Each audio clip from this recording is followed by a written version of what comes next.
this Christmas. I feel you, babe. I can feel the presence all around me. If love was made of water, I'd be drowning. I'm grateful that I'm here and that you found me. The way you showing love is astounding. Keep this moment, hit record with the repeat on it. Keep it on, gotta keep it flowing. It's silent, but the love's outspoken. Yeah, the love's potent. Never wanna leave. So good that it's hard to believe. Moments like this got me feeling right. I can feel the sun even in the night.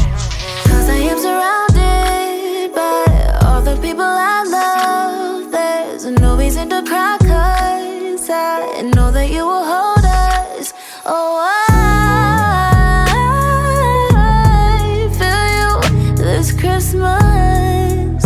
Hey guys, welcome back to the channel. It's your boy Zavier back in the building with another great video for you guys. And it's your girl Nikkida. So today, what do we have on the agenda for today? So today, it is the end of the week. And at the end of the week, we like to try to do some meal prepping. So, but I won't lie, that is more her job than it is mine. But why I'm here today, I'm here to learn just like you guys. exactly. So Zavier made a New Year's resolution this year to get himself in the kitchen a little bit more.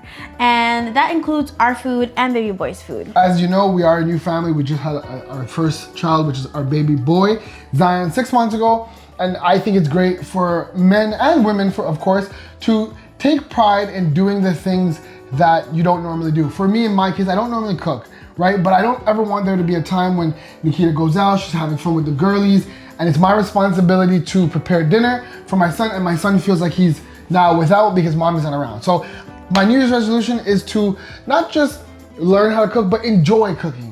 Right, so it's kind of how we led to this video, little backstory, but. So we're pretty much gonna be teaching Zavier how to cook baby food today, but I'm also gonna carry you guys along. I had a baby 6 months ago. I started Zion on solids at 5 months. So he's been on it for about a month now. And when I was a new mom, well, when I first had him, I was really confused, right? Definitely. Like there's a lot. First of all, you have to go through the formula and the breastfeeding phase, which is already like a world of information. And then you gotta go into solids. And then it's like, where do I begin? What do I do? How do I make it? Do I buy food? Do I buy purees? Do I make, what do I do? So that's kind of why, you know, we're making this video, not only for me to learn, but a step-by-step for any new moms or new parents out there that want to take the time to do research. If you guys have any questions, make sure you guys leave a comment down below. We'll make sure to go through all the comments and give as much advice and tips that we know that's helped us thus far. So without further ado, let's get right into this. All right, so what are we gonna be making today? So today we have an array of fruits and vegetables that we're gonna be making, as you guys can see here. So I decided to go the organic route with all of our fruits and vegetables, or a majority of them. There is a rule, I will see maybe if I can pop it up here, or I'll leave it in the description below, of foods that are recommended to be organic and those that don't really need to be organic. For example, avocado, because of the shell on them being so thick, it's okay for it to not be organic. But we're gonna be making a few items here today between fresh and frozen. As you guys can see, even the frozen fruits we keep are also organic, and we are also going to be trying some new foods today. Why is it important to give babies organic fruits or vegetables? Good question. So it is a preference. I don't think there's really why is it important. It's more of just a choice. I decided to do my research and look between regular and non-regular or organic, and you know, just keeping things in an organic farm, things are more cleaner, less pesticides, and it just worked better out for me. I'm trying to keep my baby away from chemicals as much as possible, and that's why I decided to go the organic route. So before we begin, just one other thing I do want to go over are some equipments that we're going to be needing. So as far as storage for baby food, I personally love these little silicones. You can just store them inside of the food here. After you finish the purees, you pop the lid on, you freeze them, and then when you're ready to use them, you can just pop them right out and into the bowl, warm it up, however you want to do it. So I really recommend grabbing a few of these. I have a few, I definitely need some more, but this should do for now. Also recommend glass jars. Glass jars are amazing. You can freeze with them, you can heat them up. You're not really exposing your kid to too much plastic. So definitely recommend using this. Another cute little tip, I don't know if you have a bottle warmer, but they actually usually can fit right into bottle warmers as well. So if you are trying to keep your baby away from microwaving food, you can go ahead and pop that in the bottle warmer and heat up your baby's food that way as well. You're also gonna need to have maybe a baby food maker if you would like. I just find it easier to have a baby food maker going, making some of the things as I make other things. And then for the larger things, you're probably gonna want a pot that you can steam / boil your items in, and even a sheet pan if you want to roast some of your stuff before you actually puree them. So those are a few things, but let's get started. I am gonna personally start with sweet potatoes. So I have organic sweet potatoes here. To begin, we're gonna peel these, cut these up, and get these all started. I like to start with the things that take a little bit longer to make, like baking potatoes are harder compared to things that like bananas or avocados that are really quick and easy to just mash up and go through. So you'll probably put me on that duty. Yeah, exactly. Oh, and you probably want a blender, handheld or just a regular blender. I have both, so we kind of double and dabble between whatever we want at that point. So because you have both, do you find there to be any more beneficial than the other? Any quicker? Good question. I do. I find that the handheld is easier because you can just put the items inside of a glass jar or a container and just blend it right there. The blender, you're gonna have to worry about using a spatula to scoop everything behind the blades. Chances are if you're a new parent and are short for time because your kid is screaming, you don't want to have to leave yourself more dishes or dishes that are harder to clean, so just go ahead with that's what I'm kind of understanding. Exactly. So handheld and a baby food processor or baby food maker, in my opinion, are the two easiest things to go with. So let's go ahead and get some of these potatoes cut up. So Daddy did a good job. Oh, yes. You guys can barely see me. Daddy did a good job. I pretty much peeled the potatoes, cut them up into cubes. Took me maybe about 5-10 minutes. We actually did 3 potatoes. Yes, we have one more that we need to do. But after we're done that, what's the next step? Daddy's locked in. All right, let's go, Daddy. So we're gonna go ahead and cut this. You guys can just use a knife. And yes, that is my handsome son that you hear in the background. So we are just gonna be cutting these up into cubes. Okay, so as you guys saw, we peeled and we cut up in cubes these sweet potato. Now we have put them in this pot to steam. So guys, a little hack, we couldn't find the steamer, so we actually just took our strainer and put it inside the pot like this, and then covered it. But usually you have like a charm. Usually you have like an actual steamer that you use, but I guess the reason you didn't use that. Find it. Oh no, the baby food. Oh yeah, okay. So what he means there is we have a baby food maker, but because we're making a bigger item, it's easier to just make it on a pot and use that and leave that for like the smaller items. Gotcha. So that's why we are going ahead like this. So if you come close here, you just want to steam it until your fork can easily run through. And that's how you kind of mush it and blend it up together. Exactly. That's how you know it's ready for blending. So we're gonna go ahead and take that off, and we're gonna go ahead and transfer it into our musher. All right, so we went ahead and transferred the sweet potatoes into the container here. So we have the KitchenAid hand blender. Yeah. And is it gonna like splash or anything? Shouldn't. Like that? Yeah, and push it down in, up and down. Okay, it's not messy at all.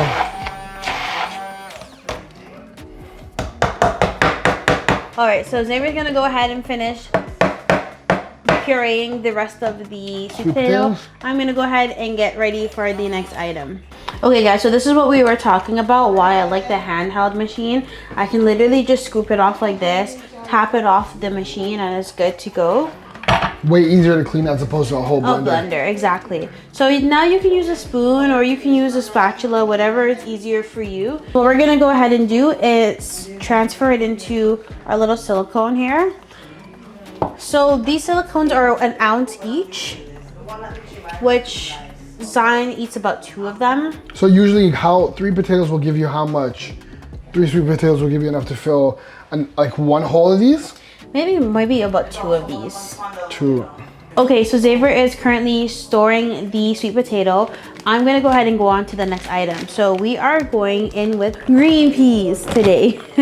So another way that I make baby food besides in the stove is with a baby food maker. So little items like this, I will just go ahead and put it in a baby food maker, make it a little easier as I'm using the pot or something else.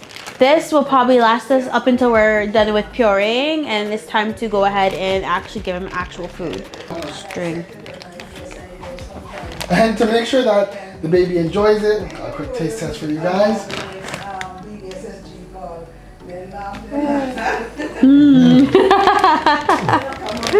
Is it yummy? All right, perfect. So that's all good. We're gonna go ahead and get that started. We're gonna put that on to steam for 15 minutes. And we're good with the sweet peas. Green peas will be done in less than 20 minutes. Also, just so that you guys are aware, what I do is I put all of my items in separate containers. For example, he just finished with the sweet potato here. They're all in like this. So as the green peas are over there being steamed, we're gonna go ahead and move on to something else that can go inside of the pot. So for example, if you wanted to go in with frozen squash, we can do that. I think we're gonna go in with some broccoli. He actually has never tried broccoli yet. It's been a month and we had never tried broccoli. You're gonna do the broccoli as like a mush? Exactly. So what we're gonna do is mix the broccoli and sweet potatoes, for example, together. And then he has that for lunch. All right, so we're gonna go ahead and do our little trusted little hack. All right, we're gonna use the same strainer. Yeah, no, we're not gonna wash it. It's all gonna go into one thing. But we're just gonna throw this in. So here's another little hack. Mom, just use some things frozen. Not everything has to be like the sweet potatoes where it's actually, you know, you gotta do the prep work. You can do things like this where they already come pre-cut. Because they're probably cook quicker as well. Cook quicker, less prep time, faster. And not only moms, dads, pay attention. Yes, let's go. Okay guys, quick update on what we're at right now. So our broccolis are finished steaming over here. We're about to go ahead and blend that up. Pop the broccolis into the handheld blender. We're gonna blend those? We're gonna go ahead and blend those. Pour a little bit of water in it. Because broccolis are a little bit more grainy, right? So we wanna make sure that we have some water in this one for sure. So we're gonna go ahead and blend up this here.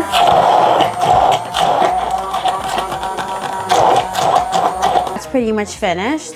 Then in the meantime, as that's going, we're gonna go ahead, turn this on and blend the peas. But before doing so, I just want to show you guys the apple as I'm making applesauce / apple purees right now. I did 3 sweet apples and 1 more tardy apple like Granny Smith, just so that we can get a flavor going on here and have him try new things. Little tip, when it comes to veggies and fruits, you can season them. So some things do need a little bit more taste, or it's also good to introduce different spices to your babies and herbs. Something like apples, you can use allspice, you can use cinnamon. Some people like to use ginger or like herby, like rosemary inside of it. Okay guys, so we have completed making the food.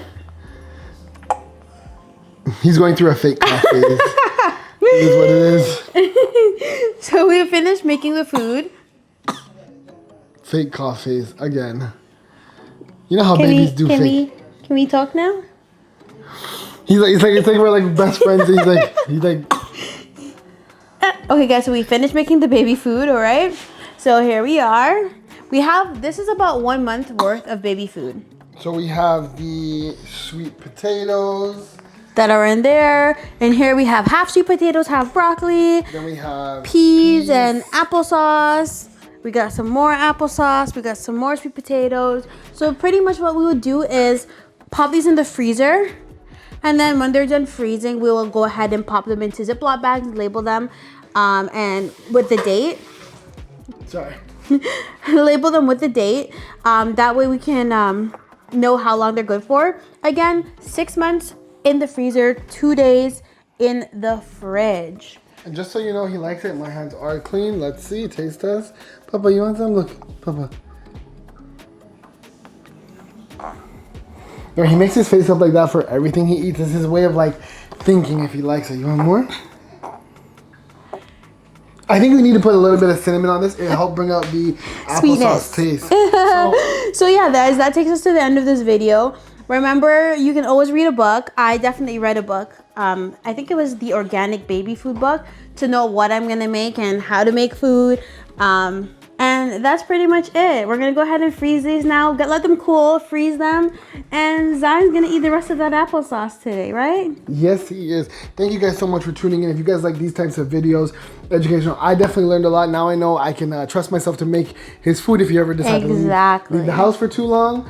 But yeah, I really appreciate you showing us. Thank you so much for, you know, it's what do they call it? It's cooking with Kida. Cooking with Kida. So like, if you guys want to have some more cooking with Kida sessions, make sure you guys drop a like, comment. Let us know if you guys have any useful tips for us as well in regards to baby food or cooking in general. And also comment your baby's favorite puree combination. We want to know. We want to know. That's it from me. That's it from me. That's it from Baby Z. And as we always say, that's it from the Drake family.